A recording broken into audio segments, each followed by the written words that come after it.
Eto, mainit na balita. Good news mga idol dahil approved na sa FIBA ang passport before 18. Imbes na passport before 16 na unang rules sa mga half-foreign players. Sino-sino ang mga players na pwedeng maging lokal sa Gilas? Tara, alamin natin sa video natin ngayong araw. Siya nga pala mga idol sa mga naghahanap ng legit na Gilas jerseys at iba pang paraphernalia ng Gilas. Pwede mong i-click yung product link sa gilid ng aking mga video at makikita mo na sa kanan ang lahat ng legit stores na nagbebenta ng mga high quality merch ng Gilas. Maraming salamat mga idol. Pero bago yan, like and subscribe lang mga kabady para sa latest basketball news and highlights. Direct sa balita agad tayo mga idol dahil papayagan na ng FIBA ang mga half-foreign players na maging lokal sa kanilang national team matapos baguhin ng FIBA board ang rules sa pagkuha ng passport. Mula sa requirements nila na passport before 16 ay ginawa na nila itong passport before 18 matapos amyendahan ng FIBA ang bagong rules nito sa eligibility issues na matagal nang nagiging usap-usapan sa mundo ng basketball. Official ngang binago ang rules na yan matapos ang December 5 meeting ng Central Board ng FIBA sa House of Basketball sa Switzerland. So saan applicable ang bagong rules na yan?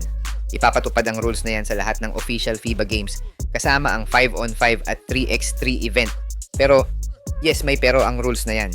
Dahil sa bagong rules na yan, hindi na magiging restricted ang isang player sa isang national team basta nakasecure siya ng passport before 18. Pero syempre, may restriction pa din ang bagong rules na yan. Ano ang magiging sagot ng FIBA dyan? Magiging mahigpit naman sila sa pag-approved ng mga naturalized players, lalo na if naglaro na siya sa seniors division ng isang bansa at naglaro sa mga official FIBA game na magdidisallow sa kanya na magpalit ng bansa na ire-represent. Ano ibig sabihin yan, idol? Meaning, guys like Jericho Cruz at Quentin Milora Brown and others ay hindi na pwedeng lumipat ng bansa na gusto nilang laruan. Example, Jericho Cruz na naglaro na sa Guam national team sa seniors team ay hindi na pwedeng bumalik sa Gilas as local at prohibited na din siya sa alinmang Philippine team na gusto niyang salihan. Ngayon ang tanong, maganda ba to para sa Pilipinas? Syempre yes. Sino ba naman ang ayaw na makuha?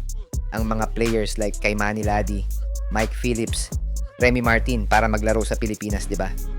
Yun nga lang kung may sapat na basehan sila na nakuha nila ang kanilang Philippine passport bago sila mag-18, then wala silang magiging problema sa FIBA.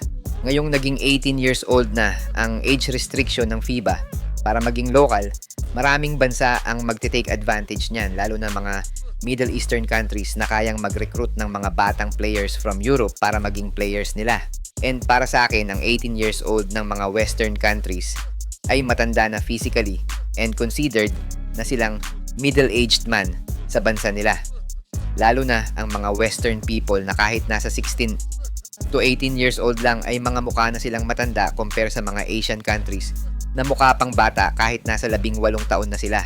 What I mean is, advantage yun sa mayayamang bansa para makakuha ng mga players from 16 years old.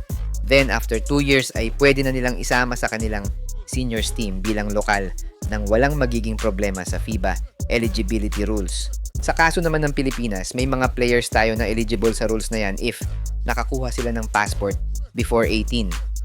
Players like Kaimani Ladi, Mike Phillips, or maybe Remy Martin at iba pang college Filipino-American players basta they got their passport before they turned 18 ay eligible to play local sa future.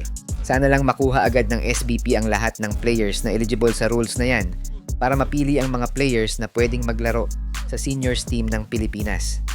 Sa mga magtatanong naman sa kaso ni Jordan Clarkson, nakuha ni JC ang kanyang passport bago siya mag-12 taong gulang. Pero sakto kasi yung rules sa kanya dati ng FIBA and he received his Philippine passport after FIBA's age 16 cutoff for natural born o dual citizenship. Kaya siya kinonsider ng FIBA as naturalized. Hopefully, ma-reclassify din siya gaya ng ibang half Filipino players natin para makapaglaro na siya as local sa Gilas. Imagine that lineup na meron tayo. Pag nakuha na ng SBP ang lahat ng players na eligible sa bagong rules na yan, baka lalo tayong katakutan sa Asia at makasabay na tayo sa mga powerhouse team na Australia at New Zealand.